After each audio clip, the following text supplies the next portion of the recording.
કે આટલો સહારો આલો અમારો છોકરા અજયને અને કિરણે કહી છે અમારે આટલો જાબ આલો અમારે અમારું છોકરું જોવે છે તમારા બધામાં વિનંતી કરું છું અમે રોકો કરીએ છીએ સાહેબો અમારા છોકરાને ફરી લાવો એ લોકો જાબ કશું હાલતા નથી. કોણ તમે જે વિડીયો જોયો એ એક માની મમતાની એક ચિંગારી હતી. હા દોસ્તો, એક માં પોતાના દીકરા માટે આજે ચોધાર આંસુએ રડી રહી છે. નમસ્કાર, હું છું વસીમ મંસૂરી અને આપ જોઈ રહ્યા છો સમાચાર મારી કલમ ન્યૂઝ. મિત્રો, આજે એક એવા વિષયથી તમને વાત કરવી છે કે જે વિડીયો તમે જોયો એ એક માનો વિડીયો હતો. વાત જાણે એમ છે કે મહેસાણા જિલ્લાના વડનગર તાલુકામાં આવેલું શોભાસણ ગામ. આ શોભાસણ ગામની અંદર એક મજૂરી કરીને પોતાનું ગુજરાન ચલાવતો પરિવાર છે અને પરિવારમાં એક અજય ઉર્ફે કિરણ નામનો એક દીકરો છે, જેને ગાંધીનગરના કોઈ એવા વ્યક્તિઓ નોકરી આપવાના બહાને એને બેંગ્લોર લઈ જવાય છે અને પરિવાર એમનો આક્ષેપ કરી રહ્યો છે કે નોકરી લઈ ગયા પછી મારા દીકરાની કોઈ ભાળ મળી નથી. વધુ વિગતે જો તમને વાત કરીએ તો શોભાસણ ગામના અજય રાવળ નામના વ્યક્તિ, જેને પરિવારમાં મમ્મી પપ્પા અને એક પત્ની છે, જેઓ ગાંધીનગર અને શોભાસણ એમ કન્ટિન્યુ રહે છે. મજૂરી કરીને પોતાનું ગુજરાન ચલાવે છે અજય રાવળ અને એના મમ્મી પપ્પા પણ મજૂરી કરે છે, સાથે એમની પત્ની પણ પોતાની મજૂરી કરીને પોતાના પરિવારનું ગુજરાન ચલાવે છે. હવે આ પરિવારની અંદર કોઈ સંજય નામનો વ્યક્તિ અને એ જે પરિવાર આક્ષેપ કરી રહ્યો છે, તમામ આક્ષેપોને લઈને જે નામો આપે છે એ વિડીયો પણ અમે તમને લાસ્ટમાં બતાવીશું. તો એ આક્ષેપોને લઈને અજયને બેંગ્લોરમાં નોકરી આપવાના બહાને તેઓ લઈ જાય છે, જ્યાં અજય બેંગ્લોર નોકરી માટે ગાંધીનગરથી બેસીને જાય છે. ગાંધીનગરથી બેસીને ગયા પછી બેંગ્લોરમાં એને ફાવતું નથી.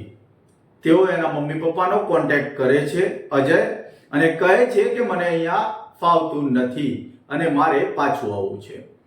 આ બાબતોને લઈને અજયના પરિવાર અને જે લોકો નોકરીએ લઈ ગયા છે એમના જોડે વાતચીત થાય છે, એની પત્નીની પણ વાતચીત થાય છે એ લોકો જોડે અને કહે છે કે અમે અજયને પાછો મોકલીએ.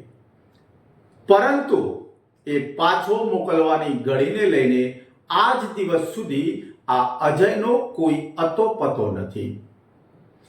અમારા છોકરાનું નામ અજય છે, પણ બધા કિરણે કહી છે અજયે કહી છે અને એ લોકોએ મજૂરી લઈ જવા માટે નોકરી માટે લઈ ગયા છે. હવે અમને એમ કહો અમારા છોકરાનું આજ ઘડી એ મને નહીં આજનું નોકરી બેંગ્લોર લઈ ગયા છે. બેંગ્લોરથી એ લોકોએ બેહાર્યો કે નહીં બેહાર્યો, નોકરી માટે લઈ ગયા છે. અને તમને બધા વિનંતી કરું છું, મારા છોકરાનો જોબ આરો અજયે કહી છે ને કિરણે કહી છે ને, અને તમે એમ કે મને સહકાર આલો મારા છોકરાને. એ લોકો ફોન સમાચાર કશું હાલતા નહીં, જાબ હાલતા નહીં. અમારે શું કરવું? અમે પોલીસ સ્ટેશન અમે વડનગર જોન કરીશ ત્યાં મને કે આટલો સહારો આલો અમારો છોકરા અજયને અને કિરણે કહી છે અમારે આટલો જાબ આલો અમારે અમારું છોકરું જોવે છે તમારા બધામાં વિનંતી કરું છું અમે રોકો કરીએ છીએ સાહેબો અમારા છોકરાને ફરી લાવો એ લોકો જાબ કશું હાલતા નથી. કોણ લઈ ગયું તું નોકરી કરવા માટે? એ લોકો લઈ જતા ભાવના, સંજીવ, ગોવિંદ, પ્રિયંકા, આ લોકો લઈ જાય છે મારા છોકરાનું. આજ ગરીબ પત્તો નહીં મારા છોકરાનો. ક્યાંથી લઈ ગયા હતા નોકરી? અમે ઉભા હતા ને ગોધીનગરથી લગનવાળી કહી ને મજૂરોની એટલેથી બિહારી લઈ જાશી અને એક દાડો રાખી બીજા દાડો સાહેબો એ લોકો બિહારે કે નહીં બિહારે મારા છોકરાને. આજ ગરીબ પત્તો નહીં અને મેં એ લોકો એમ કીધું છે મારા મને કે ડોશી ડોહાને બેંગ્લોરમાં ઉતારીને આપી રહેજે. એ લોકો એવું કીધું છે મને.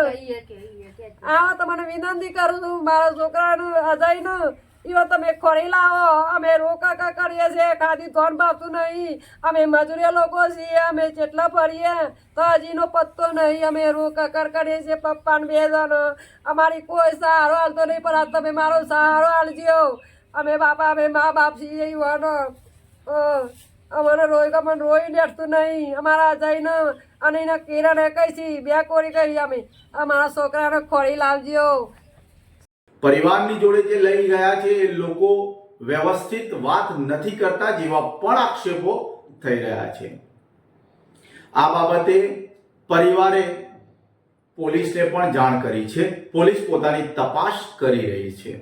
પરંતુ વિડીયોમાં દેખાતો જે ફોટો છે એ અજયનો છે અને એક માની વેદનાને આ જોઈએ છે તો એવું લાગે છે કે એક માં પોતાના વહાલ સોયા દીકરાને હજુ સુધી જોઈ નથી શકી, એટલા માટે આ વિડીયોના મારફતે એ દરેક લોકોને અપીલ કરે છે, આ તંત્રને અપીલ કરે છે, પોલીસ તંત્રને અપીલ કરે છે, દરેક સમાજના લોકોને અપીલ કરે છે કે એનો આ ફોટોમાં દેખાતો દીકરો જલ્દીથી જલ્દી મળી જાય અને મળે તો નજીકના પોલીસ સ્ટેશનમાં સંપર્ક કરે અને આ દીકરાને શોધવામાં મદદરૂપ થાય.